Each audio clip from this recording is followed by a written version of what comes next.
اعوذ باللہ من الشیطان الرجیم بسم اللہ الرحمن الرحیم والذین اور وہ لوگ تدعون جن کو تم پکارتے ہو من دونہ اس کے علاوہ یعنی اللہ تعالیٰ کے علاوہ جس کو پکارتے ہو لا یستطیعون نہیں وہ استطاعت رکھتے نصرکم تمہاری مدد کرنے کی ولا اور نہ ہی انفسہم اپنی جانوں کی ینصرون وہ مدد کر سکتے ہیں وَإِن تدعوہم اور اگر تم انہیں پکارو الی الہدی ہدایت کی طرف لا یسمعوا تو نہیں وہ سنیں گے. جیسے میں نے آپ کو بتایا تھا کہ آپ جیسے اللہ تعالیٰ نے نا پیچھے کس کی مثال دی جانور کی کہ جانور کے سامنے آپ نے جتنی مرضی ہدایت والی باتیں کر لیں وہ نہیں سنے گا. ایسے ہی یہ لوگ ہیں کہ ان کے سامنے بھی آپ جتنی مرضی کوئی ان کو ہدایت والی نصیحتیں باتیں کر لیں لیکن ان پر کوئی اثر نہیں کریں گی. اللہ فرماتے ہیں وَإِن تَدْعُوهُمْ إِلَى الْهُدَىٰ ان کو تم پکارو ہدایت کے راستے کی طرف لا يسمعوا تو وہ نہیں سنتے وَتَرَاهُمْ اب یہ بتوں کی بات ہو رہی ہے جو مورتیاں بنا کے رکھی ہوئی ہیں. وَتَرَاهُمْ اور تم ان کو دیکھو يَنظُرُونَ إِلَيْكَ تم ان کو دیکھو گے کہ وہ دیکھ رہے ہیں تمہاری طرف وَهُمْ لَا يُبْصِرُونَ اور وہ نہیں دیکھ سکتے. آنکھیں بنی ہوئی ہیں نا جیسے پیچھے بھی ہم نے پڑھا کہ ان کے لیے آنکھیں دی اللہ نے, کان بنائے, یہ سارا کچھ پاؤں بنائے لیکن وہ چال نہیں سکتے, دیکھ نہیں سکتے, پکڑ نہیں سکتے. تو یہی اللہ تعالیٰ نے فرمایا کہ آپ دیکھو کہ ان کو کہ وہ دیکھ رہے ہیں آپ کی طرف لیکن وہ آپ کی طرف نہیں دیکھ سکتے. خُذِ الْعَفْوَ پھر اللہ تعالیٰ اگلی آیت میں فرما رہے ہیں خُذِ الْعَفْوَ آپ پکڑیں درگزر کو وامر اور حکم دے بالعرف بلائی کا وعارض اور اراض کرے عن الجاہلین جاہلوں سے. اب یہاں بھی اس آیت میں کہا جا رہا ہے نبی پاک صلی اللہ علیہ وسلم سے کہا جا رہا ہے کہ آپ درگزر کو پکڑیں اور نبی صلی اللہ علیہ وسلم کے ذریعے ہمیں بھی کہا جا رہا ہے. اب یہ کیسے درگزر کیا کہ اگر کوئی آپ کو سختی والی بات کرے آپ نے سختی والی بات نہیں کرنی. اگر کوئی آپ سے رشتہ توڑے آپ نے نہیں توڑنا. آپ کے ساتھ کوئی ظلم کا معاملہ کرے آپ نے نہیں کرنا. ٹھیک ہے, یہ ایک بھی ہے. اور دوسرا یہ یہاں پہ یہ ہے کہ جیسے نبی پاک صلی اللہ علیہ وسلم کے چچا غزوہ احد تھا اس میں نبی پاک صلی اللہ علیہ وسلم کے چچا زاد بھائی یا چچا وہ جو تھا حضرت حمزہ اور آپ جانتے ہیں کہ ان کو کیسے شہید بھی کیا گیا. پھر ان کے اعضاء کاٹے گئے تو اعضاء کاٹے گئے اور اس طریقے سے ان کی شہادت اللہ معاف کرے کہ پھر ان کے اعضاء کاٹے گئے. جب نبی پاک صلی اللہ علیہ وسلم نے حضرت حمزہ کو دیکھا رضی اللہ تعالیٰ عنہ کو تو آپ کے دل کو بڑی وہ ہوتا ہے نا کہ ظاہر ہے ایک تو قرابت والے تھے, دوسرا ان کے ساتھ کوئی بھی مسلمان بھی ہوتا اس کے ایسے علیحدہ اعضاء کاٹ کے رکھے ہوں تکلیف دینے کے لیے. تو آپ سے سب کو بڑا دکھ ہوا. تو آپ صلی اللہ علیہ وسلم نے فرمایا کیا فرمایا آپ نے فرمایا جب تک میں ان کے 70 لوگوں کے ساتھ ایسا سلوک نہیں کر لیتا مجھے سکون نہیں ملے گا. وہ کہتے ہیں نا کہ جیسے ہمیں ایسی بات کر دیتے انسان کے تو میں بھی ایسے کروں گا. تو یہاں پہ انہوں نے کیا حضرت حمزہ کے ساتھ. آپ نے فرمایا میں ان کے 70 لوگوں کے ساتھ ایسا کروں گا. پھر اللہ تعالیٰ نے قرآن کے اندر آیت نازل فرما دی کہ آپ نہ کریں, آپ نہیں کر سکتے. خُذِ الْعَفْوَ درگزر کو پکڑے وامر بالعرف اور بلائی کا حکم دے وعارض عن الجاہلین اور جاہلوں سے اراض کرے. اسی طرح سب سے بڑی مثال آپ سے کی درگزر کی کیا ہے فتح مکہ جب ہوا ہے تو آپ صلی اللہ علیہ وسلم دشمنوں سے بدلہ لے سکتے تھے لیکن آپ صلی اللہ علیہ وسلم نے سب کو ہی معاف کر دیا. اور آپ صلی اللہ علیہ وسلم کیسے داخل ہوئے, سر جھکاتے ہوئے بڑی عاجزی سے داخل ہوئے کہ آپ صلی اللہ علیہ وسلم نے سب کو پھر وہاں یہ درگزر کی سب سے بڑی مثال ہے. پھر اللہ فرماتے ہیں وَإِمَّا اور اگر يَنزَغَنَّكَ اگر آپ کو بہکا دے مِنَ الشَّيْطَانِ شیطان نزغن بہکانا یا ابارنا, اگر آپ کو شیطان ابارے نزغن ابارنا فاستعذ باللہ تو پناہ طلب کر اللہ کی. اگر آپ کو شیطان جو ہے کسی غلط کام کے لیے ابارے, شیطان نے کیا کرنا ہے وہ غلط وسوسے ڈالتا ہے, غلطی کام کرواتا ہے. تو جب آپ کو شیطان کسی غلط کام کے لیے ابارے تو کیا کرنا ہے فاستعذ باللہ اللہ کی پناہ طلب کرنی ہے. انہو بے شک وہ اللہ سمیع علیم وہ تو خوب سننے والا اور خوب جاننے والا ہے. ان الذین اتقوا بے شک وہ لوگ جو ڈرے اذا مسہم وہ لوگ جو ڈرتے ہیں اذا مسہم جب ان کو پہنچتا ہے طائف کوئی وسوسہ, طائف چکر بھی آئے گا ہو سکتا ہے لکھا ہو چکر یا وسوسہ من الشیطان شیطان کی طرف سے. تو کیا کرتے ہیں جو لوگ ڈرنے والے ہوتے ہیں جب ان کو شیطان چھو لیتا ہے اور شیطان کی باتوں میں وہ کبھی آ جاتے ہیں تو پھر جب ان کو یاد آتا ہے تذکروا تو کیا کرتے ہیں ذکر کرتے ہیں وَإِذَا هُمْ مُبْصِرُونَ اس وقت ان کی سمجھ بوجھ واپس آ جاتی ہے. سمجھ آ گئی بات کی کہ جب انسان کیونکہ دیکھیں نا سب سے بڑی مثال حضرت آدم علیہ السلام کی کہ آدم علیہ السلام کو اللہ تعالیٰ نے بنایا اور آدم علیہ السلام کو ساری چیزیں بتائی, یہ بھی بتایا کہ یہ نہیں کھانا پودا نہیں کھانا، درخت نہیں کھانا، وہ کھا لیا انہوں نے. کس نے کروایا؟ شیطان نے. شیطان ہی ایسے کام کرواتا ہے. شیطان جو ہے وہ وسوسے ڈالتا ہے اور اس طریقے سے باتیں جو ہے وہ ذہن میں کرتا ہے. تو یہاں پہ یہ بتایا گیا کہ بے شک وہ لوگ جو ڈرے اور ڈرتے ہیں جب ان کو شیطان چھوتا ہے اور وہ اس کی باتوں میں آ جاتے ہیں. ایسے ہوتا ہے نا، انسان آ جاتا ہے اس کی چکروں میں. اللہ فرماتے ہیں پھر جب ان کو سمجھ آتی ہے تو کیا کرتے ہیں؟ اللہ کا ذکر کرتے ہیں. جب اللہ کو یاد کرتے ہیں، اللہ کی طرف رجوع کرتے ہیں، تو پھر ان کو سمجھ آ جاتی ہے کہ یہ سارا کام کون کروا رہا ہے؟ شیطان کروا رہا ہے. اور سب سے بڑی مثال اور کیا تھی؟ یوسف علیہ السلام کی. جتنی پیاری مثال ہے کہ یوسف علیہ السلام کی جو ہم واقعہ پڑھے ہیں اس میں یہی ہے کہ یوسف علیہ السلام جو تھے، جب ان کے بھائی ان کی طرف آئے اور وہ سارا خط وغیرہ بھی، یعقوب علیہ السلام کا خط بھی پڑھا، تو یوسف علیہ السلام کی آنکھوں میں آنسو آ گئے کہ جیسے انہوں نے خط لکھا تھا کہ انہوں نے بنیامین کو رکھ لیا تھا نا یوسف علیہ السلام نے، تو ان کے والد صاحب نے نا خط لکھا تھا، اپنے بیٹوں کے ہاتھ خط بھیجا تھا. بڑے اچھے طریقے سے خط لکھنے کے بعد انہوں نے یہ بات بتائی تھی کہ ہم چور نہیں ہیں اور ہم چوری نہیں کرتے، ہم نبی ہیں اور نبیوں کی اولادیں ہیں اور ہم اس طرح کا کام نہیں کرتے. تو یوسف علیہ السلام کو اس وقت بڑا رونا آیا اور یوسف علیہ السلام نے پھر اپنے بھائیوں کو بتایا کہ میں تمہارا بھائی ہوں. اور پھر انہوں نے اس سے بھی پیاری بات کی، انہوں نے کہا کہ انہوں نے اللہ کی نعمتوں کا ذکر کیا. انہوں نے پرانی باتیں یاد ہی نہیں کی، انہوں نے بس اچھی اچھی باتیں یاد کی. انہوں نے کہا کہ مجھے اللہ نے، انہوں نے یہ نہیں کہا کہ مجھے کنویں میں ڈالا، بھائیوں کو کہہ سکتے تھے کنویں میں ڈالا. انہوں نے کہا کہ میرے اللہ کا کرم ہے، میرے اوپر اللہ کا بڑا کرم ہے، اللہ نے مجھے کنویں سے نکالا، اللہ نے مجھے جیل سے نکالا. اچھی باتیں یاد رکھی، نعمتوں کا ذکر کیا. ہم کیا کرتے ہیں؟ وہ پرانی پتہ کیا کوئی اسٹوری پرانی یاد رکھتے ہیں، لڑائیوں والی یاد رکھتے ہیں. انہوں نے کہا کہ مجھے اللہ نے کنویں سے نکالا، اللہ نے مجھے جیل سے نکالا، اللہ نے مجھے مصر کا یہاں پہ مجھے وزارت دے دی، اللہ نے مجھے بادشاہ بنا دیا. پھر اس سے پیاری بات کی، انہوں نے کہا کہ یہ سب کچھ میرے بھائیوں نے نہیں کرایا. بھائیوں کو فوراً کہہ دیا بھائی یہ تم نے نہیں کیا. بینہ وہ ہے نا، انہوں نے یہ لفظ ہے نا کہ میرے اور تمہارے درمیان، بینہ کو تمہارے درمیان، یہ کس نے کروایا؟ شیطان نے کروایا. فوراً کہہ دیا کہ شیطان نے کروایا. تو یہ انہوں نے یہاں بتایا کہ جو بھی کام ہوتا ہے وہ شیطان کی طرف سے ہوتا ہے وہی. تو یہاں پہ یہ بتایا گیا کہ وہ لوگ جب ان کو شیطان کا کوئی وسوسہ چھوتا ہے تو وہ کیا کرتے ہیں؟ اللہ کو یاد کرتے ہیں، تو پھر ان کی سمجھ بوجھ واپس آ جاتی ہے. وَإِخْوَانُهُمْ، اور ان کے بھائی سے مراد شیطانوں کے بھائی. جیسے ہماری نسل ہے نا، ایسے ان کی بھی ہوتی ہیں. اللہ فرماتے ہیں جو شیطانوں کے بھائی ہیں، یمدونہم، وہ کھینچتے ہیں ان کو یا بڑھاتے ہیں ان کو فی الغی، سرکشی کی طرف. شیطانوں یعنی سب نے، یہ شیطان جو ہیں ایک دوسرے کے ساتھی ہیں، ایک دوسرے کو یہ ہر روز ان کی ڈیوٹیاں لگی ہیں کہ تم نے آج فلاں میں لڑائی ڈلوانی ہے، یہ کام کروانا ہے، یہ کام کروانا ہے. تو اللہ فرماتے ہیں کہ یہ ان کے جو بھائی ہیں شیطانوں کے بھائی، وہ لوگوں کو کھینچتے ہیں یا ان کو سرکشی کی طرف لے کے جاتے ہیں، فی الغی، سرکشی کی طرف وہ ان کو بڑھاتے ہیں. ثم پھر لا یقصرون، وہ ایسے ہیں کہ کوئی کمی نہیں کرتے، یعنی جتنی ان کی کوشش ہے وہ غلط کام کروائیں گے. وَإِذَا لَمْ تَأْتِهِمْ، اور اللہ فرماتی ہے کہ جب ان کے پاس نہیں آتی بھی آیات، ان کوئی نشانی، قالوا، تو وہ نبی پاک صلی اللہ علیہ وسلم سے کہتے ہیں لَوْ لَجْتَبَيْتَهَا، کہ آپ نے اس کو کیوں نہیں گاڑ لیا.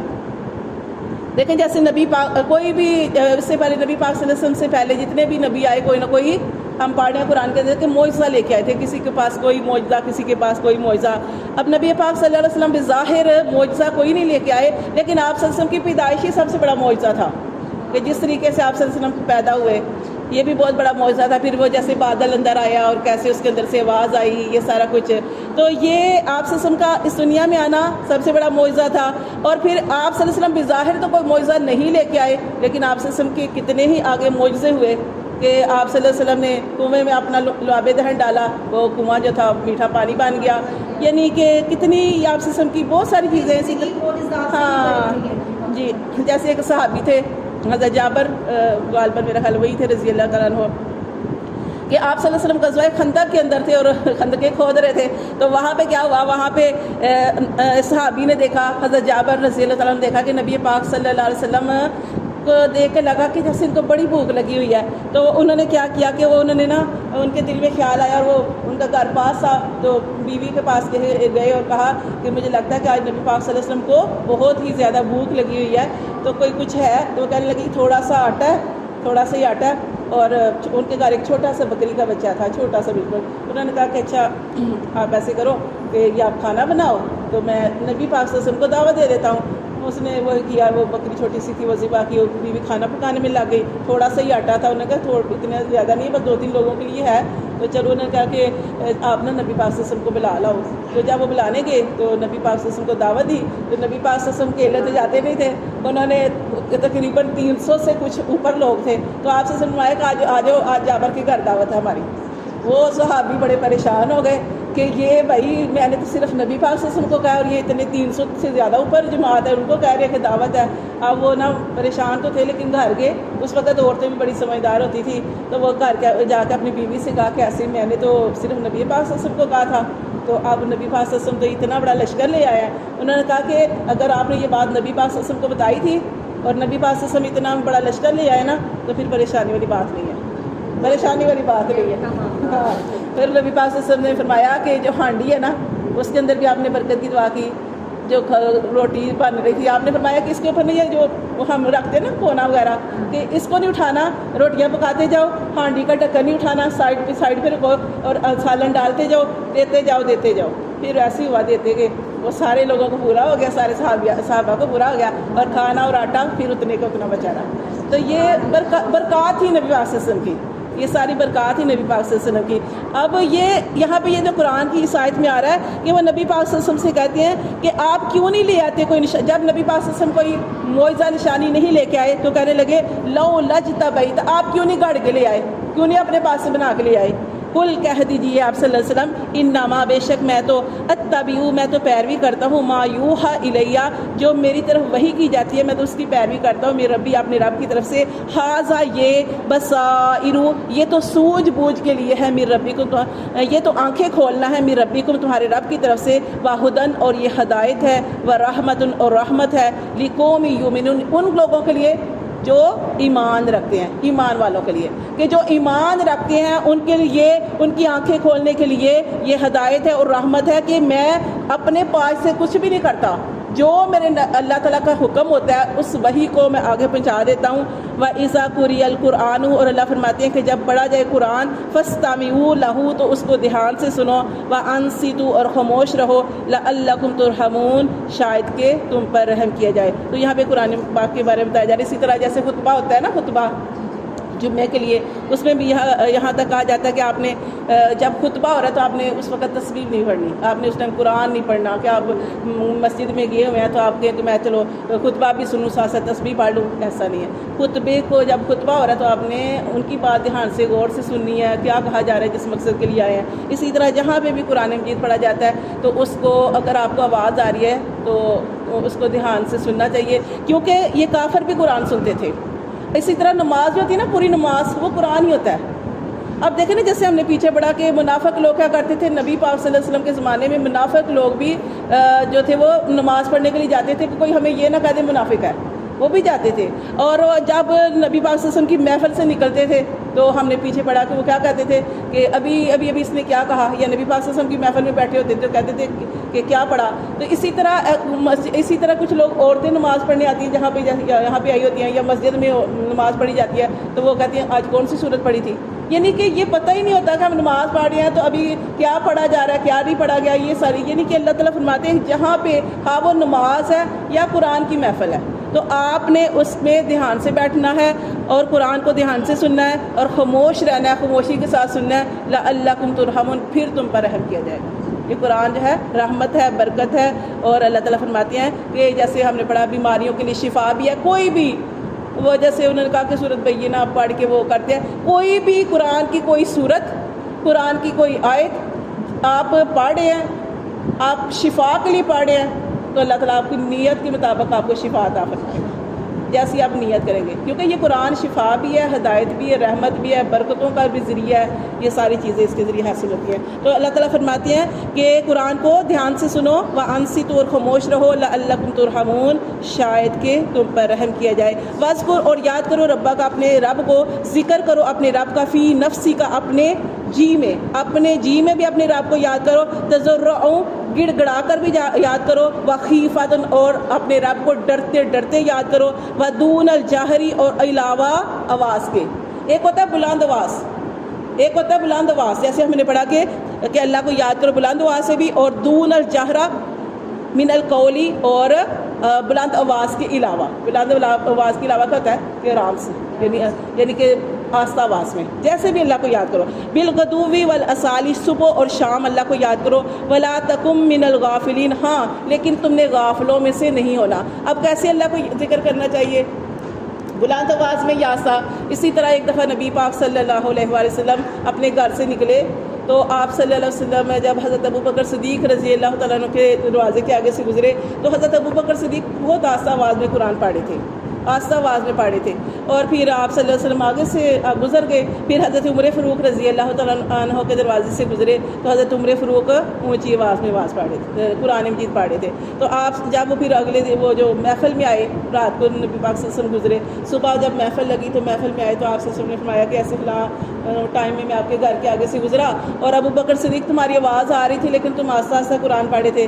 تو حضرت ابوبکر صدیق رضی اللہ تعالیٰ نے فرمایا کہ اللہ کے رسول جس کو سنوانا چاہتا تھا وہ تو سن رہا تھا نا، وہ تو سننے والا تھا، وہ سب کچھ جاننے والا تھا، اس لیے میں آہستہ آواز میں پڑھا تھا. تو حضرت عمر فاروق سے پوچھا کہ تم کیوں تیز آواز میں پڑھے تھے؟ انہوں نے کہا ایک تو اپنی نیند کو بھگانے کے لیے اور دوسرا شیطان کو بھگانے کے لیے، اس لیے. تو انہوں نے کہا نبی پاک سے سنوایا کہ نہیں، دونوں کو کہا تم تھوڑا تیز پڑھو، ان کو کہا تھوڑا تم آہستہ پڑھو. ہاں تو اس طریقے سے نا یہ بتایا جا رہا ہے کہ اللہ کو ویسے جیسے مرضی باقی دل میں یاد کر لیں، زبان سے یاد کریں، اونچی کریں، آہستہ کریں، یہ سارا کچھ اس طریقے سے. اور پھر دیکھیں ختم کر لیتے ہیں، تھوڑا سا رہ گیا. ان اللہ سینہ بے شک وہ ان دا ربی کا جو تیرے رب کے پاس ہے، لا یستکبرون وہ تکبر نہیں کرتے. وہ کون ہے؟ فرشتے سب افضل. وہ اللہ تعالیٰ نے جس مقصد کے لیے ان کو پیدا کیا وہ اپنا کام کرتے ہیں اور وہ تکبر نہیں کرتے ان عبادتی، اس کی عبادت سے. وَيُسَبِّحُونَهُ اور اس کی تسبیح بیان کرتے ہیں، اس کی اللہ کی. وَلَهُ يَسْجُدُونَ اور اس کے آگے سجدہ کرتے ہیں. تو یہ آیت سجدہ بھی آ گئی ہے. اور جب یہ آیت سجدہ آتی ہے، نبی پاک صلی اللہ علیہ وسلم کی حدیث کا مفہوم ہے، ابو ہریرہ اس کے راوی ہیں کہ جب یہ انسان یہ آیت سجدہ کرتا ہے، پڑھتا ہے اس آیت کو، کوئی بھی سجدے کی آیت آتی ہے پڑھتا ہے اور پھر انسان جو ہے سجدہ کرتا ہے تو شیطان جو ہے اپنے سر میں خاک ڈالتا ہے، روتا ہے، پیٹتا ہے.